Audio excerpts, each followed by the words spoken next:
So just today I ran across this Sea King. I believe it might be literally from the 50s, but it seems to be in really good shape. This is a Montgomery Ward Sea King. Pretty heavy duty, hardware as far as the handles and things like that.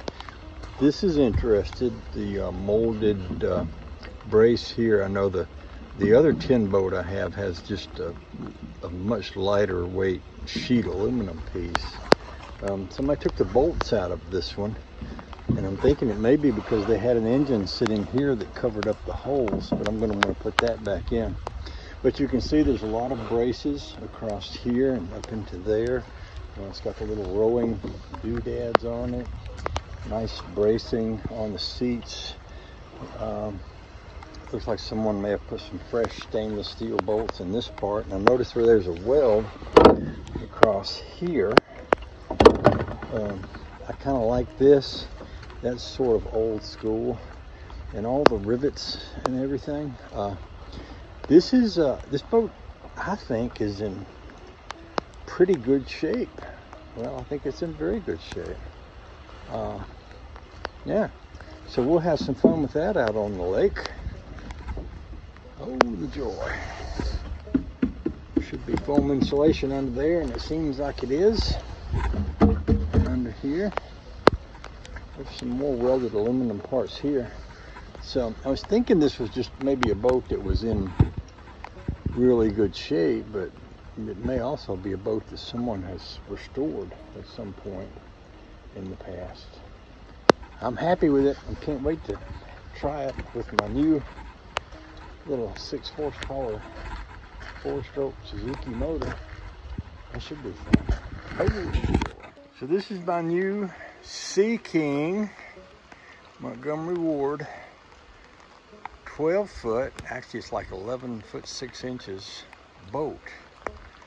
And I thought it was in really super good shape for the year I think it is, and I think it could have been from the, somewhere between the 50s and the 70s.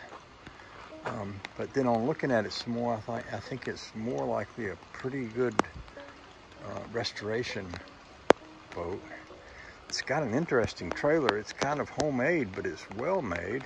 It's a tilt trailer. It's got a handle here so you can tilt it if you want to. And it's actually a bigger trailer. It's got brand new wheels and tires on it.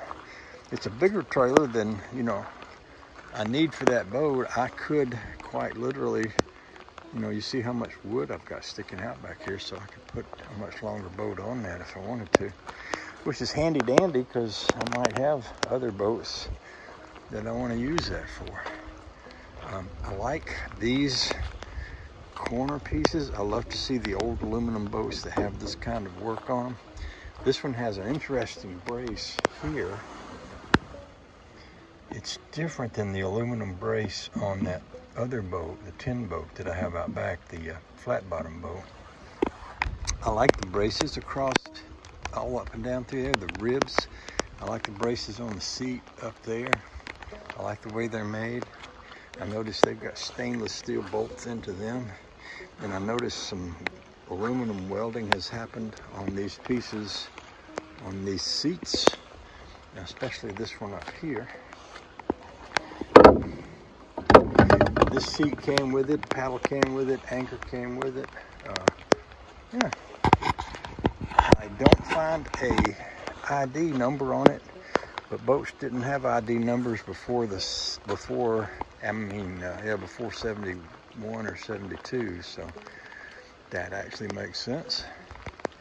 When I have a nice day to get out on the water, I'll get out on the water. I'll try my little 6 horsepower Suzuki 4-stroke motor and see how it goes. By the way, the lights on the trailer work, which is kind of impressive. I'm liking it. I'm liking it. Yes, indeed. I'm liking it. Well, it rained hard last night, and I thought I'd come down here and see how much water came up and see how far my boat is out of the water. may remember, you may not, but I parked this thing. I pulled it up about as far as I could over here.